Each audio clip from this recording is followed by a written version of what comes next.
बाकी हैं। बोले आपको सब सामग्री दे देंगे, आप खूब प्रेम से बना करके स्वयं पाइएगा। गर्गाचार्य जी की सेवा में छोटे से शालिग्राम को विराजमान करके तुलसी आदि से उनको सजा करके चंदन आदि लगा के बोले ठाकुर जी हम अभी आपका सुंदर भोजन बना के लाते हैं, खीर बना के लाते हैं। गर्गाचार्य जी महाराज खीर सिद्ध कर रहे हैं अपने हाथों से। यशोदा मैया ने दूध, चावल, चीनी जो चाहिए सब दिया। अब गर्गाचार्य जी खीर सिद्ध करते जा रहे हैं और सिद्ध करते करते करते करते फिर चांदी की कटोरी में बढ़िया उसको ठंडी करके अपने शालिग्राम जी के सामने पधरा दिया। त्वदीयं वस्तु गोविंद तुभ्यमेव समर्पयेत् ग्रहाण सुमुखो भुक्त्वा प्रसीद परमेश्वर। मंत्र, भोग का मंत्र क्या है इसका भाव? बोले आपकी वस्तु है प्रभु, आपने ही कृपा करके मुझको दी थी, मैंने उसको सिद्ध करके आपके ही सन्मुख पधरा दिया है, अब आप इसका भोग लगा करके इसको पवित्र कर दो। अब गर्गाचार्य जी महाराज नेत्र बंद करके करें त्वदीयं वस्तु गोविंद तुभ्यमेव समर्पयेत्। अंदर आंगन में नन्हे से बालकृष्ण और बलराम जी दोनों आपस में खेल रहे हैं। खेलते खेलते ठाकुर जी रुक गए। बलराम जी बोले कहा भयो लाला रुक काहे को गए हो? अच्छा अभी बोलते नहीं है लेकिन आपस में इशारे में बात चलती है। लाला बोले बाबा भैया देखो बाबा आए हो एक घर पे और वहां ने बढ़िया खीर सिद्ध करी है, भोग के काजे मुंह को बुला रहो है। अरे तो देरी काहे को करे, जल्दी जा जाकर के भोग लगा के आ और स्वादिष्ट बनी हो तो मुंह को भी बताइयो, मैं भी आ जाऊंगा। बोले अभी जाऊं। अब गुटमुन चल करके ठाकुर जी वहां पहुंच गए। अब यहाँ पर शालिग्राम रखे हैं, गर्गाचार्य जी महाराज आंख बंद करके बैठे हैं। ठाकुर जी इतने में ही पहुंचे और सामने रखी हुई खीर में अपनो हाथ देके और चाटने लगे। अब तो प्रेम से बैठ के ठाकुर जी भोग लगा रहे हैं। गर्गाचार्य जी महाराज का कोई नियम है, 15 मिनट आंख बंद करके बैठे रहे, उसके बाद जय हो मेरे ये बालक कौन है? अरे यशोदा जल्दी आ जल्दी आ जल्दी आ। यशोदा मैया दौड़ी दौड़ी आई। बोले कहा भयो? बोले कौन को बालक है? बोले ये मेरो ही लाला है, कन्हैया है। बोले देखियो या ने कहा कियो हमारे ठाकुर जी की भोग को झूठो कर दियो, सब खा गए यहीं तो उठा के, जल्दी लेके जाओ, मुझको दोबारा भोग सिद्ध करना पड़ेगा, फिर ते खीर बनानी पड़ेगी, फिर ते पधरानी पड़ेगी। यशोदा मैया बोली क्षमा कर दियो, बालक है अभी अबोध है, ज्यादा कछु जाने ना है, मैं अभी आपको गोबर को चौका लगा के दोबारा सामग्री दे रही हूं, आप दोबारा सिद्ध करो, लेकिन या को कछु मत कहो। ठाकुर जी को उठा के अंदर आंगन में छोड़ दिया। बलराम जी आए, कहो कैसी रही? बोले बहुत बेकार भक्त है जे, तो पहले तो भोग के काजे बुला ले और हम भोग लगावे साक्षात पहुंच जाए तो मैया ते हमारी शिकायत कर दे। अब के बोला, अब के बताऊंगा तो नहीं तो पूतना बारे हाथ दिखा दिए तो मेरा नाम भी कन्हैया नहीं। दोबारा से सिद्ध किया। वो क्षमा मांग रहे हैं, प्रभु क्षमा कर दो, छोटा बालक है, आपका भोग पा लिया, झूठा कर दिया। दोबारा से खीर बनाई और बढ़िया सिद्ध की पहले से। ठाकुर जी के सामने पधरा करके त्वदीयं वस्तु गोविंद तुभ्यमेव समर्पयेत् ग्रहाण सुमुखो भुक्त्वा प्रसीद परमेश्वर। भोग लगाओ। ठाकुर जी बोले भैया बुला रहा हूं, अब के जाऊं मैं? बोले जा। ठाकुर जी फिर गुटमुन चल कर गए, धीरे से पहुंचे और उसकी खीर उठा के फिर खाने लगे। और अब की बार तो पूरा पात्र लेके अपनी जीवते ही खा रहे हैं वाकू। इतने में गर्गाचार्य जी के नेत्र फिर खुले तो देखिए, अरे राम राम राम राम राम, मैं कहां आ गया? मेरे ठाकुर जी को सब कछु पवित्र कर दिया। अरे यशोदा इससे बढ़िया तो कहीं भारी रुकवा देती, अपने लाला को देख, यानी आके फिर ते मेरे ठाकुर जी को भोग लगा दियो। यशोदा मैया बोली क्षमा कर दो, अबोध बालक है। अरे तो भगवान को भोग लगन तो दे, मैं दे दूंगा याकू। बोले वो तो शुक्र है कि भोग ही खा रहा हो, नहीं तो भगवान को भी खा जाएगा। बोले नंद बाबा के शालिग्राम को रसगुल्ला गुलाब जामुन समझ के खा जाए। नंद बाबा पूजा कर रहे थे तो ठाकुर जी दूर गेट पे खड़े होकर के और ऐसी गुटमन बैठ के देख रहे हैं बाबा कहा करने। शालिग्राम जी को पंचामृत रोज अभिषेक होता है शालिग्राम जी का। शालिग्राम जी रखे, पहले जल से स्नान कराया, फिर दूध से स्नान कराया, फिर दही से स्नान कराया, फिर घी से स्नान कराया। अब जैसे ही मधु जैसे ही महाराज शहद से स्नान कराने लगे, सोई गेट पे बैठे ठाकुर जी के मुंह में पानी आ गो। बोले ये जय जय रोज शहद ते नहावे, अब तो मीठो है गए होगो।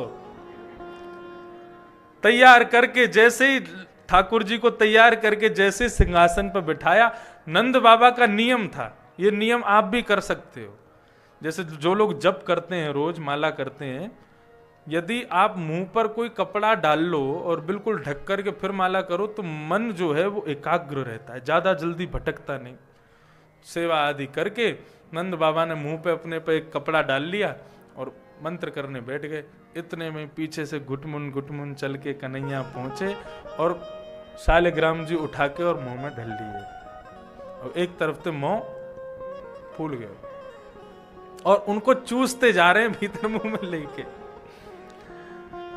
थोड़ी देर में ही नंद बाबा के नेत्र खुले। जैसे ही नेत्र खुल के सामने देखा, देखे तो भगवान गायब।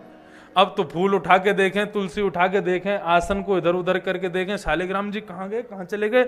बगल में देखी तो भैया छोटे भगत जी आंख बंद करके बैठे। लाला, ओ कन्हैया,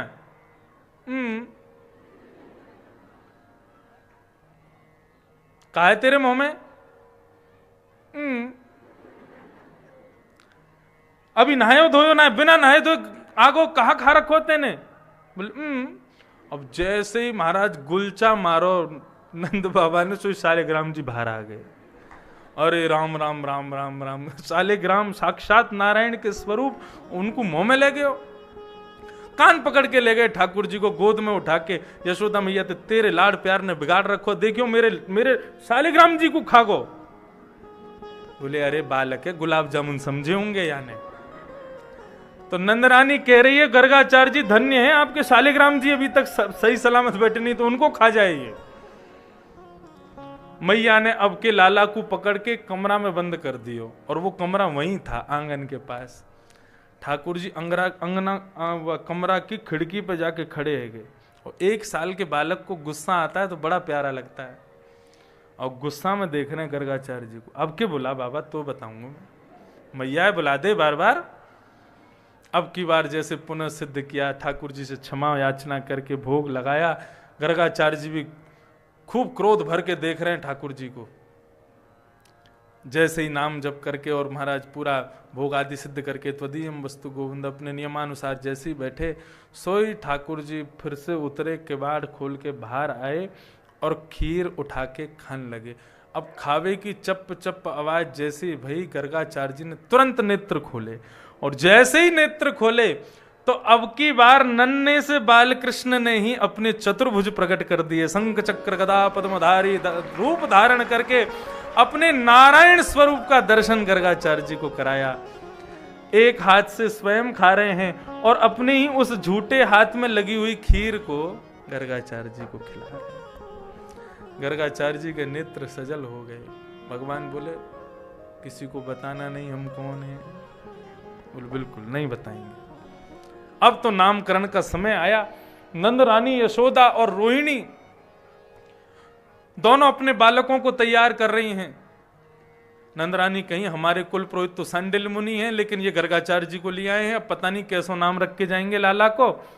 और मुंह को तो बड़ी घबराहट है रही है। रोहिणी बोली घबराहट काहे को कर रही हो? ये अगर जानकार होगो तो तुरंत पहचान जाएगा। बोले कहा करना, परीक्षा लेनी है? बोले हाँ लेनी तो है। कैसे परीक्षा लेंगे? बोले तुम्हारे लाला है, मैं अपनी गोद में लेके बैठ जाऊंगी, मेरे लाला को तुम अपनी गोद में लेके बैठ जाइयो। माँ के अनुसार पुत्र का नामकरण होगा तो ये बाबा अगर सांचो होगा तो पहचान जाएगा कि ये मेरो लाला ना है तुम्हारो है, और वो तुम्हारो ना है मेरो है। दोनों बालकों की अदला बदली करके यशोदा की गोद में बलराम, रोहिणी की गोद में कन्हैया। और श्री गर्गाचार्य जी महाराज के सामने जाकर के जैसे ही बैठे हैं, गर्गाचार्य जी महाराज ने सबसे पहले यशोदा की गोद में बैठे हुए बालक को देखा, और उस बालक को देख करके गर्गाचार्य जी तुरंत बोले अयम ही रोहिणी पुत्रो रमयन् सुहृदो गुणैः आख्यास्यते राम इति बलाधिक्यात् बलम। हे मैया यशोदा जी, आपकी गोद में जो ये बालक है ये आपका नहीं, अयम ही रोहिणी पुत्रो, ये रोहिणी का बेटा है। यशोदा जी बोली, बाबा पाखंडी ना है, सांचो सब जाने। क्या नाम है? बोले मैं इसका नाम रखता हूं राम, क्योंकि ये अपने परिवार का बहुत सुहृद होगा, अपने माता पिता की आज्ञा का विशेष पालन करता होगा। मैं इसका इसलिए नाम रखता हूं राम, क्योंकि बल की अधिकता होगी, बलाधिक्यात बलम विदुः, क्योंकि बल की अधिकता होगी, इसलिए पूरा विश्व इसको बलराम कह करके पुकारेगा। इसका नाम मैं बलराम रखता हूं। मैया इसके और भी नाम होंगे, शंकरषण आदि लोग इसको कह करके पुकारा करेंगे, बलदेव, शंकरषण। अब जैसे ही रोहिणी के गोद में बैठे हुए ठाकुर जी को देखा है, देखते ही महाराज गर्गाचार्य जी की समाधि लग गई और वही स्वरूप दिखने लगा जो कल गर्गाचार्य जी को ठाकुर जी ने दिखाया था। और उस स्वरूप को देख करके गर्गाचार्य जी बिल्कुल त्रातक समाधि। त्रातक समाधि कैसी होती है? ना श्वास चलती है, ना धड़कन चलती है, ना आंखों की पलकें घूमती हैं, शरीर की सारी गतिविधियां कम हो जाती हैं, शरीर बिल्कुल ठंडा पड़ जाता है, मतलब एक प्रकार से मृत्यु। ये होती त्रातक समाधि। त्रातक समाधि लग गई। अब तो 45 मिनट हो गए। यशोदा मैया बोली, बाबा पधार गए का? कुछ नहीं बोले। अरे पधारनो, घर के बाहर जाके पधार जाते, हमारे घर में कहीं पधार गए। अरे बाबा, जोर से जैसे ही बाबा कही सो गर्गाचार्य जी के नेत्र खुले। अब यहां पर संत जन कहते हैं कि इनकी समाधि क्यों लगी थी। तब भागवत के टीकाकारों ने बताया एक विलक्षण भाव। बोले भगवान की सेवा में जड़ चेतन सब आना चाहते हैं। जैसे ही ठाकुर जी को देखा तो गर्गाचार्य जी की जीव पर हिंदी अक्षर, संस्कृत अक्षर की सभी वर्णमालाएं प्रकट हो गईं और आपस में एक दूसरे से लड़ने लगी कि भगवान के नाम की सेवा में हम जाएंगे, हम जाएंगे, हम जाएंगे। तो गर्गाचार्य जी की जीव ये निष्कर्ष नहीं कर पा रही है कि ठाकुर जी का नाम क्या होना चाहिए। सभी अक्षर वर्णमालाएं आपस में लड़ रही हैं। तभी गर्गाचार्य जी ने अपने मन को एकाग्र किया और भगवान का नामकरण किया। क्या नाम कर रहे हैं? बहुनि संति नामानि रूपाणि च सुतस्य ते गुण कर्मानुरूपाणि तान्यहं वेदनो जना। हे मैया, हे यशोदा नंदन, इनके एक नाम नहीं होंगे, अनेक नाम होंगे। इनके गुण के अनुसार नाम अलग होंगे, कर्मानुसार नाम अलग होंगे। इनका गुण होगा ये अपने भक्तों पर कृपा करेंगे, इसलिए उनको भक्त वत्सल कहा जाएगा। इनका गुण होगा ये सब पर कृपा करेंगे, इसलिए इनको कृपा निधान कहा जाएगा। इनका गुण होगा ये गायों की रक्षा करेंगे, इसलिए इनका नाम गोविंद पड़ेगा। कर्म, ये कर्मानुसार भी इनके नाम पड़ेंगे। रण छोड़ करके भागेंगे कभी तो इनका नाम रणछोड़ पड़ेगा। द्वारिका का राजा बनेगा आपका बेटा, इसलिए इसका नाम द्वारिकाधीश होगा। मैया बोली, इतने सारे नाम मेरे लाला के बता दो कि मैं कायते बुलाऊंगी अपने लाला। कोई एक नाम बता दो मेरे लाला को, जैसे मैं याकू पुकार सकूं। तब गर्गाचार्य जी बोले, इदानिम कृष्णतां गतः। बोले आपके इस बालक का नाम मैं कृष्ण रखता हूं। कृष्ण शब्द का अर्थ क्या है? मैंने एक दिन कथा में बताया था। कृष धन न इति कृष्ण। कृषि भूवाचक शब्द है और न निवृत्तिवाचक शब्द है। मतलब कृषि यानी कि पृथ्वी और न यानी निवृत्ति। जिस नाम को गाने से संसार में रहने वाले मानवों को निवृत्ति मिल जाए उसको कृष्ण कहते हैं। ऐसे भगवान का नाम कृष्ण रखा गया। अब तो भगवान का नाम कृष्ण रख दिया। कोई कन्हैया कहता है, कोई कनुआ कहता है, कोई कृष्ण कहता है, कोई लाला कहता है, सब विविध विविध नामों से पुकारते हैं। अब तो ठाकुर जी धीरे धीरे चलने लगे हैं और अब तो ऊधम ऐसा मचाते हैं जिसकी कोई सीमा नहीं। भगवान से प्रार्थना करना हमारे घर में बालक आमे, लेकिन आप जैसे ऊधमी कभी नहीं आमे। भगवान के ऊधमों का वर्णन यदि सुन लेंगे तो हम यही प्रार्थना करेंगे, ऐसे ऊधम वाले बालक कभी नहीं हो। एक श्लोक के एक पद में सारे ऊधम बताती है। श्रृंग्यग्निड्यम स्टेसी जलद्विजकंटकेभ्य। श्री शुकाचार्य जी कह रहे हैं कैसे ऊधम करते हैं। बोले श्रृंगी यानी सींग। ठाकुर जी का सबसे बड़ा खिलौना क्या है? 9 लाख गायें हैं तो कम से कम एक आध लाख नंद बाबा के यहाँ बैल भी हैं, उनके बड़े बड़े विशाल सींग हैं। नंद बाबा के यहाँ 9 लाख गायों का जितना भी घी और मक्खन होता है, जितना घी मक्खन प्रयोग में आ जाए ठीक है, बचा हुआ वे सब अपनी गायों के सींगों में उसकी मालिश कर देते हैं। तो ठाकुर जी क्या करते हैं, बलराम जी और ठाकुर जी दोनों जाएंगे और बैल को एक सींग ठाकुर जी पकड़े, दूसरा सींग बलराम जी। अब धीरे धीरे वाकू बैल को हिलाना शुरू करेंगे। अब जब तक बेचारा बैठा है तब तक तो हिलाते ही रहेंगे, और हिलाते हिलाते जोर जोर से जब उसके सींगों को नीचे खींचते हैं तो बैल खड़ा हो जाता है, और जैसी बैल खड़ा होता है तो दोनों कद्दू की तरह लटक जाते हैं। मैया बचाइयो बाबा बचाइयो, मैया बचाइयो बाबा बचाइयो। अब ऐसे ही चिल्लाते हैं, बैल फिर उनको लेके घुमाता है, पूरा झूला बन जाता है उनका, और ले जा करके गोबर में